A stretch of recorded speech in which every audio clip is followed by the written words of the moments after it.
ರೈತರಿಗೆ, ಪ್ರವಾಹ ಪೀಡಿತರಿಗೆ ಮನೆ ಬೆಳೆ ಚಿಂತೆ ಆದರೆ ಇವ್ರನ್ನ ಭೇಟಿಯಾಗಲಿಕ್ಕೆ ಹೋದಂತಹ JDS ಮುಖಂಡರು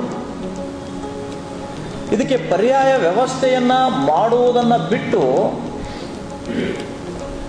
ಅವರಿಗೆ, ರೈತರಿಗೆ ಮನೆ ಬೆಳೆ ಚಿಂತೆ ಆದರೆ ಈ ವ್ಯಕ್ತಿಗೆ MLA ಆಗುವ ಚಿಂತೆ.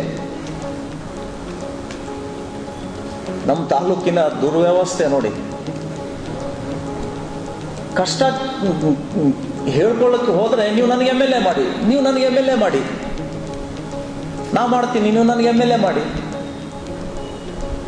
ಅದನ್ನ ಮಾಜಿ ಮುಖ್ಯಮಂತ್ರಿ, ಕೇಂದ್ರ ಮಂತ್ರಿ ಎದುರುಗಡೆ ಬಹಳ ಪೌರುಷದಿಂದ ಹೇಳ್ಕೊಳ್ತಾರೆ. ಅಣ್ಣ ನಾ ಹೋಗಿದ್ದೆ, ನನಗೆ MLA ಮಾಡ್ರಿ, ನಾ ತರಗಾಗದಂತ ಹೇಳಿ ಬಂದೀನಿ, ನಾನು ಆಣೆ ಮಾಡಿ ಬಂದೀನಿ ಅಂತ ಇವರು ಜಂಬ ಕೊಚ್ಕೊಳ್ತಾರೆ.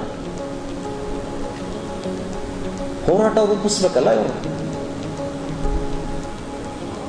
ಜನರ ಕಷ್ಟವನ್ನ ನಷ್ಟವನ್ನ ಅರಿತುಕೊಳ್ಳದೇನೆ ತಮ್ಮ ಸ್ವಹಿತಾಸಕ್ತಿ ಬಯಸಿ ನನಗೆ MLA ಮಾಡಿ ಅಂತ ಹೇಳಿ ಇವತ್ತು ಇವರು ಗೋಳು ತೋಡ್ಕೊಳ್ತಾರಂದ್ರೆ